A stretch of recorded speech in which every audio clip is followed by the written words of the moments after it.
오늘 아침 일라디오. 안녕하십니까. 오늘 아침 일라디오 아나운서 정은혜입니다. 농촌 지역의 고령화가 빠르게 진행되면서 덩달아 빈집 문제가 심각해지고 있습니다. 빈집을 잘 활용하면 자산이 될 수 있다는 취지로 농림축산식품부가 농촌 빈집은행 사업을 본격적으로 실시한다고 하는데요.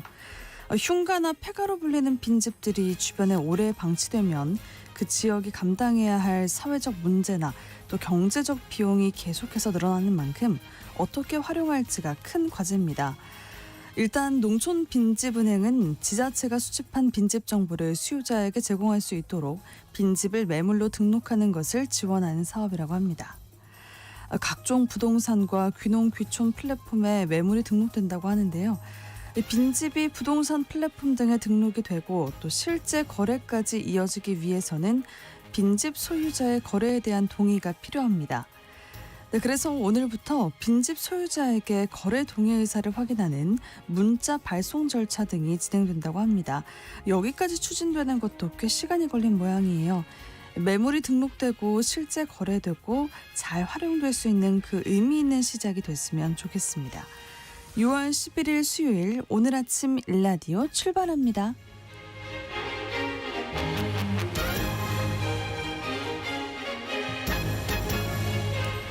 네, 오늘 아침 일라디오 이 시간은 물론 KBS 일라디오의 모든 프로그램은 유튜브 KBS 일라디오 공식 채널이나 모바일 콩 어플리케이션을 통해서 실시간으로 함께하실 수 있습니다.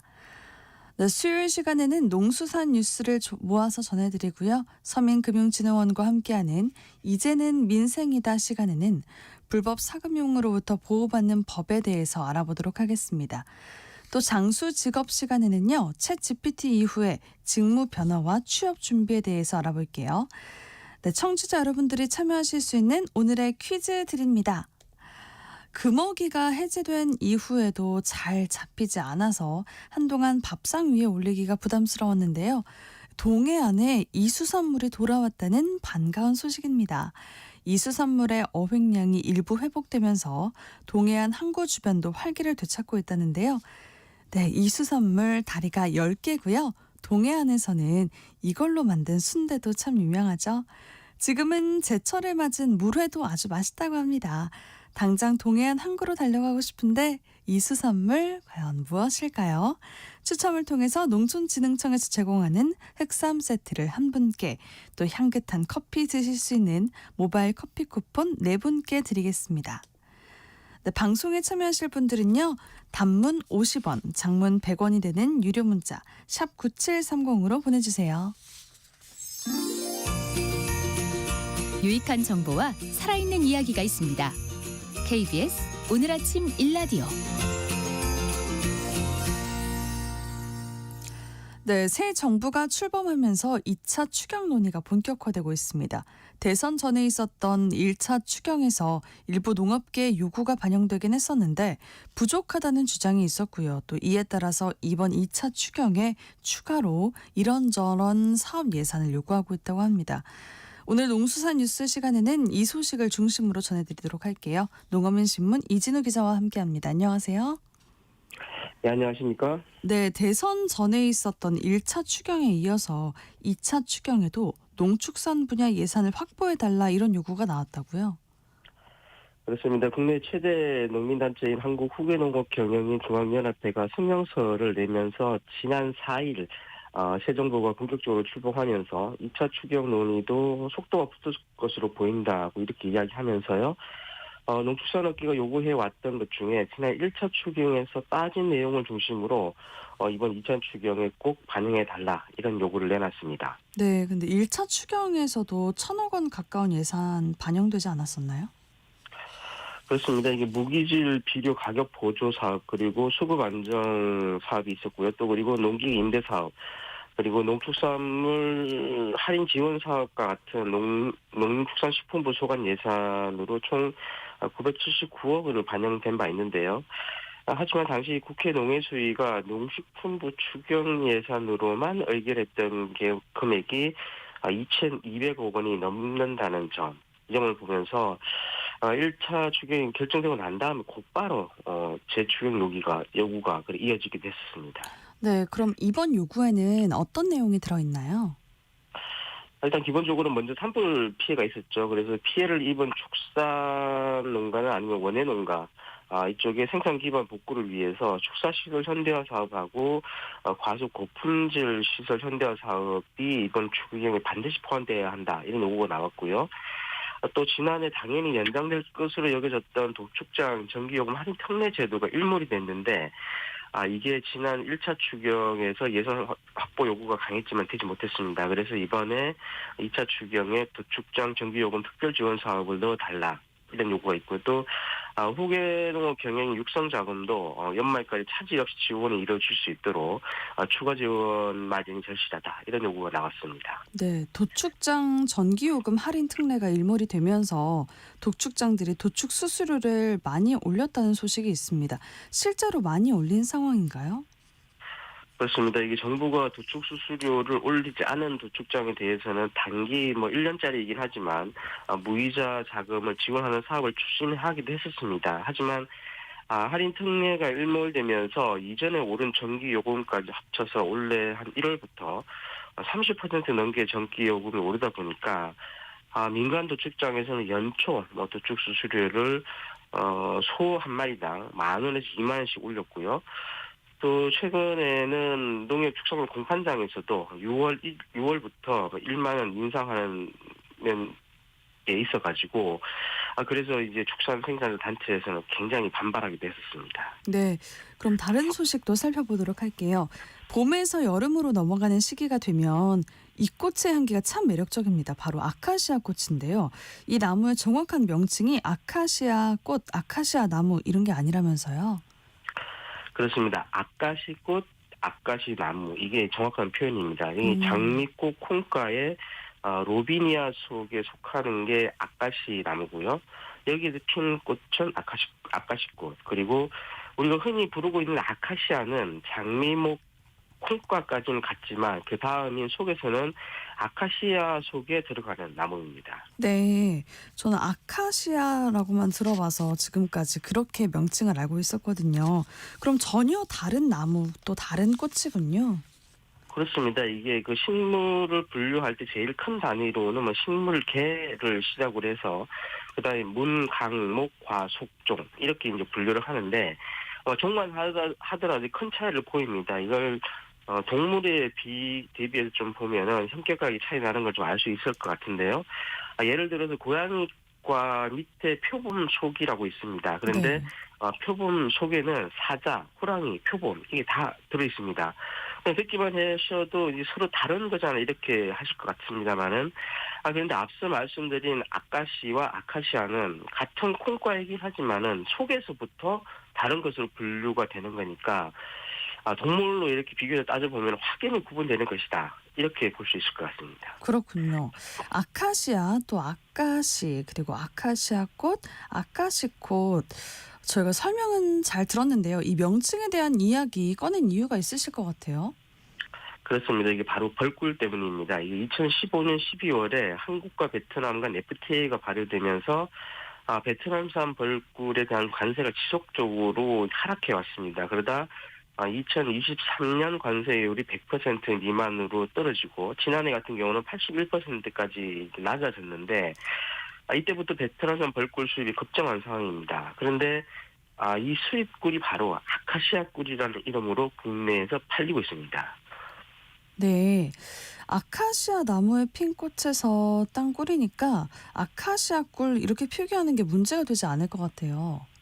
네, 그렇습니다. 그래서 이게 그간 아카시아 꿀로 부르던 국산 꿀의 이름을 더 정확하게 아카시 꿀로 바꿔 부르자 이런 겁니다. 그래서 그리고 또 지난 2023년 12월 27일에 축산물 등급 판정 품목에 이제 벌꿀도 추가가 됐는데요. 그러면서 기존의 아카시아 꿀로 불리던 국내산 꿀에 대해서는 밀원수의 이름을 같이 붙여서 아카시 꿀로 구분해서 표기하도록 한 바도 있습니다. 네, 1년이 넘게 지난 상황인데 여전히 표기 변경이 잘 안 되고 있나 봐요. 그렇습니다. 이 현장에서는 여전히 기존 명칭인 아카시아 꿀로 표기해서 판매되는 사례가 많은 상황인데요. 뭐 이유는 다 아실만한데 아카시아 꿀이라는 명칭이 우리 국민들한테 더 이제 익숙하기 때문에 국내 양봉 농가에서도 쉽게 이름을 바꾸지 못하는 게 아닐까 싶습니다. 그래서 농촌진흥청과 이제 축산물 품질 평가원이 국산 아카시 꿀 바로 알리기를 적극적으로 전개하게 됐다 이렇게 이야기를 하고 있습니다. 네. 청취자분들도 마찬가지겠지만 그 아카시아라는 단어가 워낙에 익숙하다 보니까 이걸 바꾸려고 하려면 홍보를 좀 많이 해야 할 것 같습니다. 그렇습니다. 이게 참고로 좀 말씀을 드리면 국내에서 생산되는 벌꿀 중에 한 70% 정도가 바로 이 아카시 꿀입니다. 또 다른 꿀과는 달리 이게 향이 아주 짙고 그러지 않아서 음식을 만드는 재료로도 많이 쓰이고 있는데요. 여기에 대해서 농촌진흥청 연구 결과에서는 헬리코박터균 억제에 효과적인 아버시스산이 다른 수입 벌꿀보다 월등히 좀 많이 함유돼 있다고 이렇게 확인했다 이렇게 밝히게 됐습니다. 네. 국산 아카시 꿀에 대해서 잘 알려줬으면 좋겠습니다. 농수산뉴스 농어민신문 이진호 기자님과 함께했습니다. 고맙습니다. 감사합니다. 네.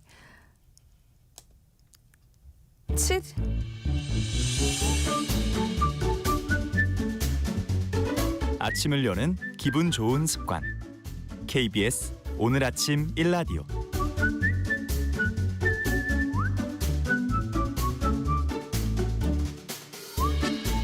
네, 7180님이 안녕하세요. 잠 끼기 위해서 듣기 시작했는데 유익한 정보로 다가오네요. 감사합니다라고 보내주셨어요. 네, 상쾌한 아침 시작하실 수 있도록 노력하겠습니다. 그럼 다음 순서 가볼게요. 서민들에게는 대출 문턱이 한없이 높아져 있는데 그러다 보니까 급전이 필요할 때는 불법 사금융의 유혹을 뿌리치기가 쉽지 않은 것 같습니다. 오늘 서민금융진흥원과 함께하는 이제는 민생이다 시간. 불법 사금융의 실태와 또 신종수법을 비롯한 채무자를 보호하는 채무자 대리인 제도 등에 대해서 알아보도록 할게요. 서민금융진흥원 전지용 팀장님과 함께합니다. 안녕하세요. 네, 안녕하세요. 네, 불법 사금융 요즘에 정말 피해가 급증하고 있다고 하던데 어느 정도로 심각한지 관련 통계를 좀 알려주세요. 네, 지금 안타깝게도 불법 사금융 피해가 좀처럼 줄어들고 있지 않습니다. 금융감독원 발표 자료에 따르면 2023년도 한 해 동안에 한 13,751건에 달해서 전년 대비 26% 늘었고요. 네. 지금 가장 최근이 24년 통계에서도 15,397건으로 크게 늘어났습니다. 특히 온라인을 통한 불법 광고나 SNS를 통해서 불법 사금에 덫에 빠지고 있는 분이 많거든요. 특히 청년층 분들이 많이 빠지고 있습니다. 24년도에는 온라인 불법 광고를 통한 대출 피해 신고가 46% 늘었고요. 불법 채권 출심에 관한 신고도 무려 48.5%나 늘고 있습니다. 그 심각성이 더 심해지고 있는 거죠. 그렇군요. 계속해서 늘어나고 있는 것 같아요. 피해 신고 건수가 계속 늘어나고 있다 하셨는데 그 수법도 좀 더 교묘해지고 있는 것 같아요. 특히 요즘에 불법 사금융의 신종 수법으로 내구재 대출 사기가 늘었다고 들었어요. 정확히 이게 어떤 건가요? 네, 맞습니다. 내구재 대출은 주로 핸드폰이나 그 가전제품 같은 내구재를 이용한 불법 대출 수법입니다. 예를 들면 급전이 필요하신 분들한테 접근을 해서 최신 휴대폰 세대를 우리에게 넘기면 대당 100만 원씩 총 300만 원을 지원해 준다라고 접근을 해서 실질적으로는 뭐 수수료나 뭐 공제금을 하고 150만 원을 드리거나 아니면 아예 주지 않고 잠적하는 경우도 있습니다. 네, 피해자분들께서는 이 금액만 대출 금액뿐만 아니라 통신 요금까지 폭탄까지 떠안게 되시거든요. 그리고 핸드폰 개통을 많이 하셨기 때문에 신용도 하락도 크게 나타납니다. 한국 대부협회 자료에 따르면 24년도 불법 사금융 피해자 평균 연 이자율이 무려 503%에 달합니다. 내구재 대출 역시 이와 유사한 살인적인 수수료를 편법적으로 적용하는 것이고요. 소위 폰테크, 가전테크로 포장되지만 실상은 고금리 사채와 다를 바도 없고 개인 정보 유출도 매우 큽니다. 아니 그 평균 연 이자율이 503%라고 하셨는데 이거 정말 상상하기 힘든 수치거든요. 이런 불법 사금융 피해를 입지 않으려면 과연 어떤 점들을 가장 주의해야 할까요? 가장 중요한 거는요. 쉽고 빠른 대출, 당일 대출, 누구나 가는 그런 문구로 접근을 해서 접속을 전화를 하시거나 이런 것들은 무조건 의심을 하셔야 됩니다. 네. 정식 등록된 금융회사는 절대 이런 방식으로 광고를 하지 않습니다. 대출 권유 전화나 문자를 받으시면 반드시 금융감독원의 파인 사이트에서 정식 등록 금융회사인지를 확인하셔야 됩니다. 뭐 업체명이나 등록번호를 꼼꼼히 대조해 보시고 헷갈리는 명칭을 많이 사용하거든요. 그래서 좀 조심해 주셔야 되고요. 그리고 가장 저희가 중요하게 생각하는 건 어떤 경우에도 신분증, 통장, 카드, 공인인증서 같은 것들 개인정보, 금융정보를 넘기시면 안 됩니다. 특히 선입금이나 수수료를 요구하면 100% 불법이시고요. 최고 한도는 20%이기 때문에 그걸 넘는 이자도 불법입니다. 명심 부탁드립니다. 네, 그래서 정리를 해보자면 1번 정식 등록업체 확인, 2번 개인정보 유출 금지, 또 3번 법정 최고금리 준수 여부 확인 이렇게라는 거죠. 네, 맞습니다. 네, 명심해야겠습니다. 그런데 팀장님, 이미 불법 사금융 피해를 입어서 과도한 빚 독촉과 같은 불법 추심에 시달리고 있다라면 과연 어떻게 해결할 수 있을까요? 앞서 채무자 대리인 제도를 언급을 하셨는데 이 제도가 그 방법일까요? 네, 방법이란 매우 중요한 제도이기도 하고요. 적합한 방법입니다. 그러니까 채무자 대리인 제도는 불법 채권 추심의 고통을 받으시는 채무자를 보호하기 위해서 변호사가 채무자를 대신해서 추심에 대응하는 제도입니다. 네.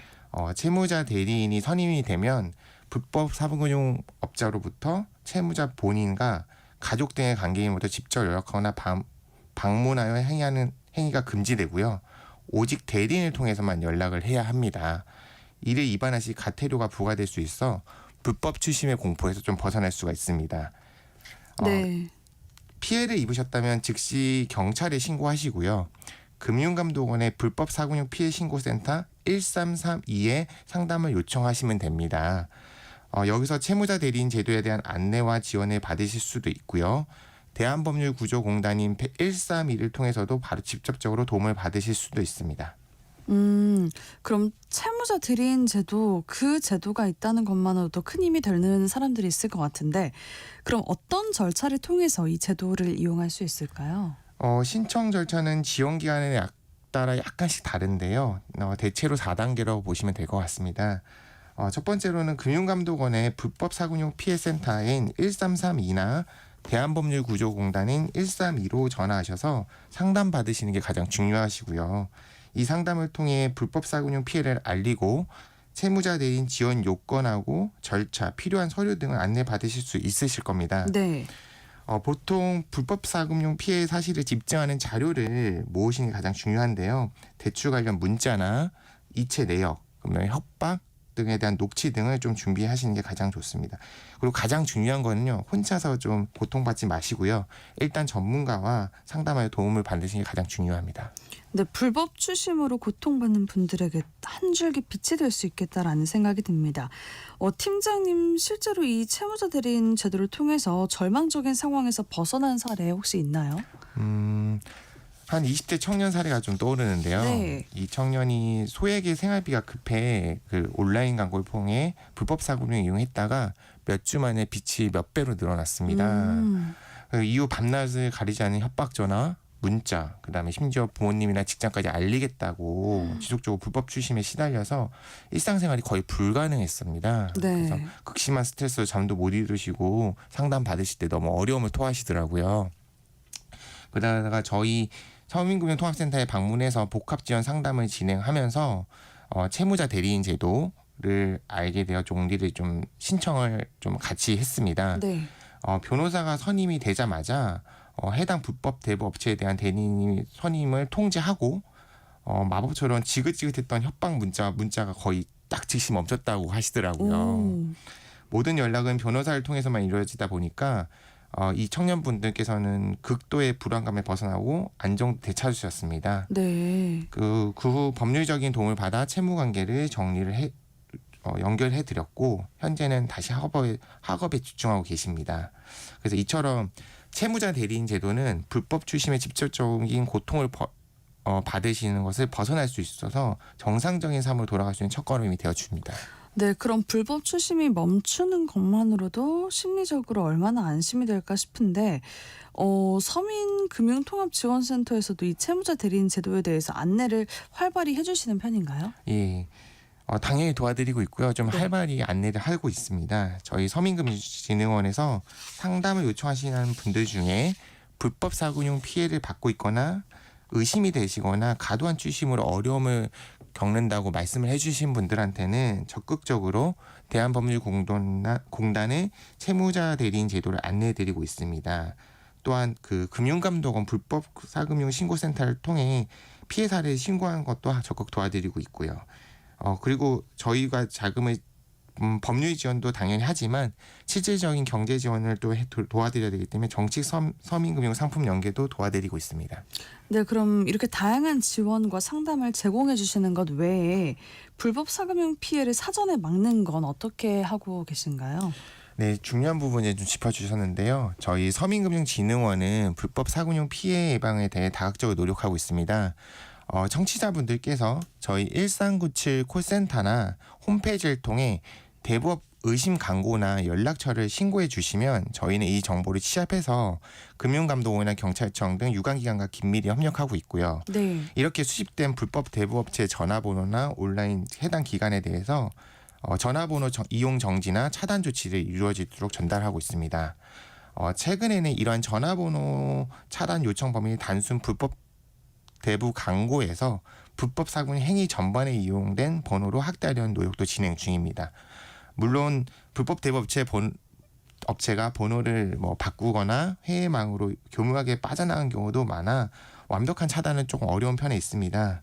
그래서 그렇지만 관계기관과 공조를 통해 최대한 신속하게 피해를 막고자 노력하고 있습니다. 그래서 의심스러운 광고나 연락이 있으시면 저희 쪽으로 언제나 신고 부탁드리겠습니다. 네, 박준하님께서 청년 채무자가 많이 늘었다고 하던데 또 다른 채무자 보호제도 있을까요? 라고 보내주셨어요. 있나요, 팀장님? 청년 채무자 보호제도라는 게 지금 따로 있다라기보다는 네. 채무가 당장에 딱 발생을 하시면 단순하게 대부업체를 많이 지금 연락을 하시는 경우가 많으세요. 특히 온라인으로 알아보시 청년분들께서는. 네. 그러지 마시고 공적 기관에 먼저 연락을 하시는 게 가장 좋고요. 아까 저 채무자 대리인 제도를 통해서 일단 보호받으시는 게 가장 좋고, 그러면서 이제 채무 조정도 같이 하는 게 좋습니다. 신용회복위원회를 통해서. 네. 그런 토탈적인 서비스를 받기 위해서는 1397로 일단 전화를 하셔서 해당 내용을 좀 설명을 해주시고, 그다음에 지금 당장에 상세적인 내용을 설명을 못 드리긴 하지만 당장에 추심을 받고 있는 부분 같은 경우는 추심 정지를 하는 게 가장 중요할 것 같거든요. 그래서 채무 조정 같은 것들을 한번 좀 권해드리고 싶습니다. 네, 그렇군요. 팀장님 혹시 또 다른 유형의 어려움을 겪은 그 분이 복합 지원을 통해서 극복한 사례 더 있을까요? 네, 작은 분식집을 운영하시던 한 여성 소상공인 분 좀 사례를 좀 생각이 납니다. 네. 이분은 코로나19 때 대출이 급감해서 운영 자금이 압박이 많이 시달리셨고요. 근데 은행 대출이나 이런 게 한도가 차서 급한 마음에 이제 전단지에 있으신 불법 대부 업체를 이용을 하셨더라고요. 그래서 매일 오셔서 이제 찾아가시면서 이제 장사도 좀 못하게 되고 운영에 좀 많이 스트레스를 많이 받고 계셨습니다. 네. 그래서 이분께서 저희 서민금융통합지원센터에 찾아오셨을 때 저희가 우선적으로 심리 안정 좀 연계를 해드리면서 상담을 진행을 했고, 동시에 채무자 대리인 제도를 통해서 신속히 연계되어서 가게에 찾아오시는 불법 추심을 중단시켜 드렸습니다. 그 후에 이분이 가게 그 운영 자금이 좀 모자르셨던 부분 같은 경우에는 저희가 지원하고 있는 미소금융을 통해서 운영 자금을 지원해드려서 추가적으로 자금에 대한 문제들을 해소해드렸고, 저희가 지원하고 있는 부분 중에서 소상공인 경영 컨설팅도 같이 안내를 해드리고 지원을 해드려서 매출도 좀 많이 회복이 되셨다고 기억이 납니다. 그러면 단순하게 자금 지원을 넘어서서 자립을 할 수 있도록 종합적인 컨설팅까지 제공해 주시는 거네요. 그러면 이런 서민금융 상품이나 상담은 어디서 또 어떻게 신청하고 받을 수 있는지 한번 안내해 주세요. 가장 편리한 방법은 저희 서민금융 콜센터 국번 없이 1397입니다. 핸드폰을 키시면 그 숫자 키패드의 양 끝을 누르시면 저희 1397 번호가 나오는데요. 평일 오전 9시부터 오후 8시까지 운영되고 전문 상담사가 개인의 사항에 맞는 상품을 안내해드리고 있습니다. 필요하시다면 전국 서민금융 통합지원센터에 방문하셔서 상담 받으셔도 됩니다. 센터 방문 시에는 신분증 정도만 갖고 오시면 되고요. 네. 저희 외부로도 상담 예약이 가능하니까 저희 홈페이지나 모바일 웹 서민금융 이달 통해서도 비대면으로도 상담 예약이 가능합니다. 네, 오늘 불법 사금융의 실태와 채무자 대리인 제도 등에 대해서 알아봤습니다. 서민금융진흥원 점지용 팀장님과 함께했습니다. 고맙습니다. 예, 감사합니다.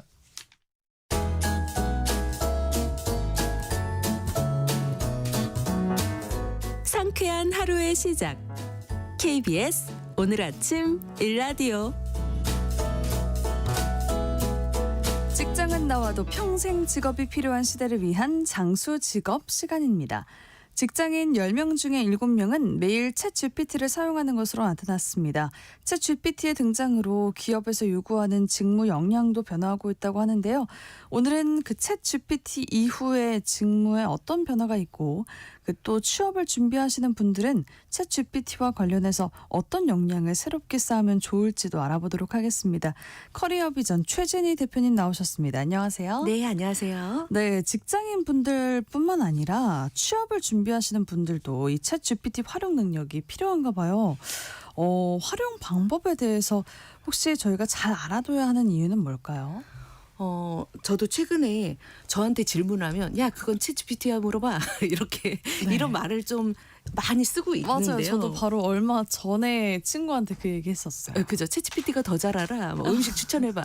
뭐 관광지 알려줘봐. 그러면 GPT에도 물어봐. 잘 알려줘. 이렇게 얘기하는데요. 실제 재직자분들도 근무하면서 챗GPT를 많이 활용하고 계십니다. 이제 지금은 챗GPT가 일상적인 업무 파트너처럼 자리를 잡고 있는데요. 챗GPT는 2022년도에 등장을 했는데 지금은 이제 단순한 기술이 아니라 생각하는 방식이나 일의 방식이나 그리고 심지어 우리의 이런 커리어 설계 방식까지도 바뀌고 있습니다. 네. 누군가는 어떤 사람들은 그런 얘기합니다. 아 이렇게 우리가 챗GPT한테 일자리 뺏기는 거 아니야? 그렇죠. 그죠. 많이 이게 그렇게 걱정이 네. 되실 건데요. 우리가 챗GPT에 대해서 잘 알아둬야 되는 이유 중에 하나는 과거에 이어령 교수님이 하셨던 말씀이 생각이 나는데요. 이어령 교수님께서 뭐라고 하셨냐면 말하고 사람하고 같이 달리기를 하면 누가 이길 것 같냐. 당연히 말이 빠르니까 말이 이긴다. 그러면 우리가 말을 이길 수 있는 방법은 같이 경쟁하려고 하지 말고 말을 올라타야만 이길 수 있다. 내가 원하는 방향으로 조정을 할 수 있으니까요. 네. 우리도 이 AI 등장으로 인해서 이 챗GPT 때문에 업무가 많이 변화되기도 있기 때문에 이걸 뭐 거부하기보다는 말을 올라타듯이 우리가 챗GPT를 잘 활용하면 오히려 업무에 더 많은 도움을 줄 수 있을 것 같습니다. 특히 기술직이나 몸으로 하는 업무가 아닌 사무 업무를 하는 경우에는 이 AI 등장으로 인해서 직무가 많이 달라지고 있기 때문에 오늘 사무직을 중심으로 한 직무 변화에 대해서 소개를 해드리겠습니다. 네, 좋습니다. 그럼 가장 두드러지게 변한 직무 있을까요? 아무래도 기술직보다는 사무직 중에서도 일반 사무 업무 방식이 가장 많이 바뀌었습니다. 일반 사무직이 가장 큰 영향을 받지 않았을까 생각을 합니다. 예전에는 문서 작성이라던가 보고서 정리 그리고 이메일 회신 등 이런 반복적인 업무가 중심이었다면 네. 이제는 이런 단순 업무 작업이 AI로 빠르게 대체되고 있습니다. 예를 들어서 우리가 회의가 끝나고 나면 막내한테 야 회의록 정리해와 라든가 야 보고서 가져와 라든가 뭐 이런 얘기를 좀 많이 하는데요. 회의록 작성할 때도 과거에는 회의한 녹취록을 정리를 하는 데만 한 2시간 정도 걸렸습니다. 그렇죠. 그런데 이제 요즘은 회의 내용의 핵심 문장이라던가 몇 명이서 무슨 내용을 했다라고 해서 이걸 가지고 보고서 만들어줘 하면 10분도 안 돼서 딱 만들어주는 거예요. 네. 그래서 사무직 역할은 이제 문서를 작성하는 게 아니라 검토하고 판단하는 이 역할로 좀 바뀌고 있는데요. 과거에는 우리가 문서를 생산해내는 생산자라고 하면 지금은 고급 편집자로 변화하고 있다라고 보시면 될 것 같습니다. 그러다 보니까 저 같은 경우도 학생들을 지도할 때 예전에는 취업하려면 사무직으로 가려면 너 컴퓨터 활용 능력 자격증 있어? 워드 프로세서 자격증 있어? 뭐 모스 자격증 땄어? 뭐 이런 게 필수적으로 물어봤었는데요. 지금은 오히려 이 챗GPT가 엑셀을 더 잘해주고 보고서도 더 잘 그러니까요. 써주니까 그런 자격증보다는 오히려 프롬프트 활용 능력이 더 중요해지고 있다라고 보시면 될 것 같습니다. 근데 이렇게 워드나 그런 컴퓨터 활용 능력 자격증이 옛날엔 있었잖아요. 네네. 지금도 있긴 하지만요. 그러면은 그 챗 GPT 활용 자격증 같은 게 더 챙겨 날까요? 아직은 국가에서 인정한 공인 자격증은 아니지만 민간 자격증 같은 것 네. 그리고 수료증, 교육 수료증이 있습니다. 그래서 미리 그런 교육을 받아 놓으셔서 교육 수료증을 이렇게 이력서에 수료했다라고 넣으시면 이것도 도움이 되실 것 그렇죠. 같습니다. 그럼 활용 능력을 좀 인정받겠네요. 네. 그리고 우리가 이제 프롬프트 같은 경우에는 프롬프트 교육도 하고 있거든요. 프롬프트라는 건 챗 GPT에 어떻게 질문하느냐를 말하는데 예를 들어서 뭐 회사 소개문 작성해줘 하면 너무 평범한 회사 소개문이 나오지만 좀 더 구체적으로 해줘. 우리 기업은 스타트업 기업이고 나는 MZ 세대들을 타깃으로 할 거야. 그리고 좀 더 밝고 유쾌하게 재치 있게 재미있게 만들어줘. 추가로 또 요구를 하면 이 챗 GPT가 더 정확하게 거기에 맞춰서 또 결과물을 보여줍니다. 맞아요. 그래서 어떻게 질문하느냐가 중요하다고 하더라고요. 네, 그래서 프롬프트 교육 같은 거를 받아두시면 좀 더 좋죠. 네. 그 마케팅 분야에서 AI 활용이 더 활발해지고 있다고 해요. 맞습니다. 이 오픈AI에서 개발한 챗 GPT 등장은 마케팅 생태계를 완전히 바꾸어 놓고 있다라고 할 정도로 마케팅 분야에서는 많이 쓰이고 있습니다. 콘텐츠 마케팅이라던가 SNS 게시물 문구라던가 뭐 카드 뉴스 그리고 특히 블로그 글쓰기까지 이 AI가 초안을 만들어주고 있는데요. 사실 저도 마케팅 전공을 했기 때문에 이 보도자를 쓰는 거나 글 쓰는 거는 조금 자신 있었는데 오히려 요즘은 챗 GPT가 저보다 더 잘 써주는 거예요. 그래서 블로그에 글을 올리면 일이 바쁘니까 블로그에 글을 저는 잘 못 올렸거든요. 일주일에 네. 하나도 올릴까 말까 했었는데 요즘은 챗GPT가 뭐 5분, 10분 만에 다 만들어주니까 이런 역할들을 다 이 챗GPT가 하니까 마케터의 역할이 점점 줄어드는 것 같습니다. 특히 이제 요즘은 AI를 작성한 챗GPT가 작성한 초안을 보고 마케팅 담당자는 수정을 하게 되거든요. 선택을 하거나 내용이 좀 잘못되면 수정을 하는데 그래서 마케팅 담당자도 기획하기보다는 요즘은 고객 입장에서 좀 보완할 점이 뭔지 필요한 이런 통찰력이 더 중요시 되고 있습니다. 실제 중소기업에서 마케팅 업무를 담당하시는 분은 매주 5개의 콘텐츠를 만들었는데요. 네. 요즘 이 챗GPT를 활용해서 한 3배에서 5배 정도 업무를 더 효율적으로 활용을 하고 계시다고 합니다. 그래서 업무도 수월해지고 시간적 여유도 많이 생겼다고 말씀하시는데요. 이런 마케팅 조직에서 전반적으로 긍정적인 영향을 미치고 있는 것으로 실제 조사에서도 그렇게 나왔습니다. 이 마케팅 담당자들은요. AI 덕분에 영업 생산성이 평균 5.1% 향상이 됐고 또 고객 만족도도 평균적으로 6.1% 향상이 됐고 마케팅 간접비 비용이 7% 감소됐다는 결과도 있습니다. 정말 눈에 띄는 수치네요. 네, 그렇죠. 정도면. 그러다 보니까 마케팅 쪽에서는 더 오히려 챗 GPT를 활용해서 마케팅을 잘할 수 있는 분을 많이 채용을 하고 있습니다. 제가 지난주에 강의를 갔었는데요. 네. 그 강의 대상자들이 챗 GPT를 활용한 디지털 마케팅 전문가 양성 과정이었어요. 우와. 오히려 제가 배우고 싶었거든요. 그분들을 대상으로 저는 이제 취업 교육을 시키고 왔는데요. 마케팅 직무도 이제는 이제 이런 빅데이터와 더불어 챗 GPT 능력을 요구하고 있구나라는 게 생각이 들었습니다. 그래서 과거에는 마케팅 직무를 내가 뭔가 지원을 하려고 하다 보면 공모전이나 이런 아이디어 창의력이 중요하니까 공모전에서 입상한 수상 경력이 있거나 네. 아니면 팀 프로젝트에서 성적이 좀 좋았거나 이 지원자의 아이디어와 기획력을 바탕으로 할 수 있는 능력을 기반으로 사람을 뽑았는데 요즘은 데이터 기반 분석 능력이나 AI 프롬프트 기획력이나 이런 통찰력 등의 역량이 요구되고 있기 때문에 아마 내가 마케팅 쪽으로 한번 지원해보고 싶다 하시는 분들은 챗 GPT를 활용한 이런 디지털 마케팅을 통해서 프롬프트 기획력을 좀 쌓아두시면 좋을 것 같습니다. 좋습니다. 그 박준하님께서 요즘 검색 사이트보다 챗 GPT를 더 사용하는 것 같아요. 챗 GPT가 확실히 요약하고 정리하는데 시간 절약 장점이 가장 큰 것 같습니다. 라고 보내주셨어요. 네, 맞습니다. 그런데 우리가 조금 주의해야 될 건 네. 저도 챗 GPT를 2022년부터 지금도 유료로 쓰고 있거든요.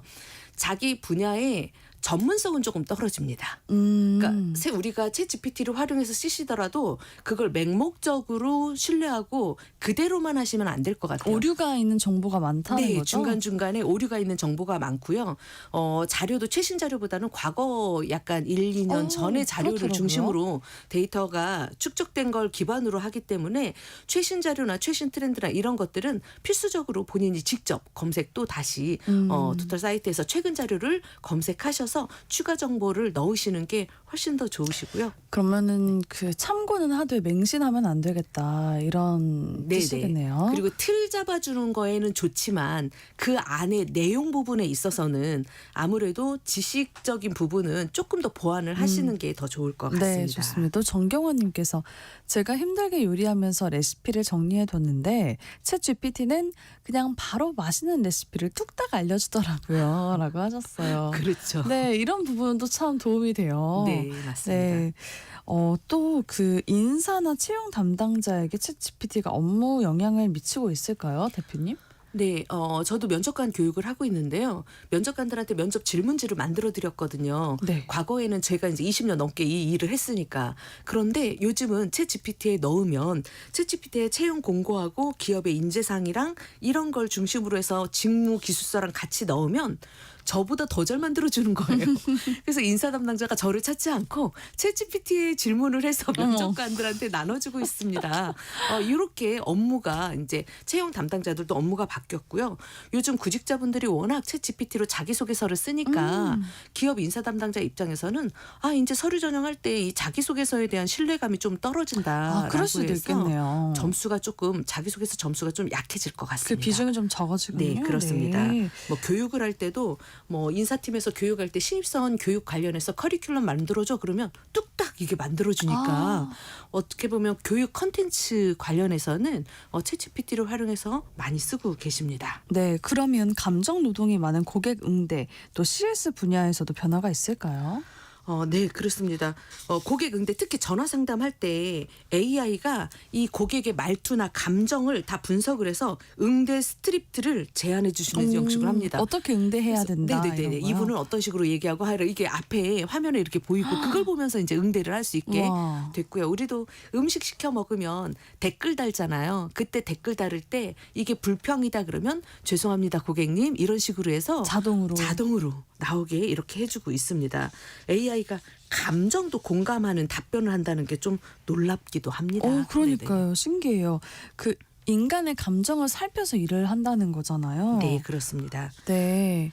너무 신기한 또 정보를 오늘 챗 GPT에 관한 정보를 알게 됐는데 오늘 장수 직업 시간에 챗 GPT 이후에 우리의 직무가 어떻게 달라지고 있는지에 대해서 알아봤습니다. 커리어 비전 최진희 대표님과 함께했습니다. 고맙습니다. 네, 감사합니다. 네, 오늘 퀴즈 정답 바로 오징어였습니다. 7986님, 3614님, 9634님 오징어라고 답변해 주셨고요. 9633님이 오징어, 강원도로 오징어 먹으러 달려가야겠네요. 또 8097님이 오징어, 어렸을 때 학교 앞 분식집에서 오징어 튀김을 친구들과 맛있게 먹었던 추억이 떠오릅니다. 유익한 방송 잘 듣고 있습니다. 라고 해주셨어요. 네, 상품 받으실 퀴즈 당첨자 중복 당첨 여부 확인 후에 홈페이지에 게시해 놓을게요. 오늘 아침 일라디오 지금까지 아나운서 정은혜였습니다. 모두 좋은 하루 보내세요.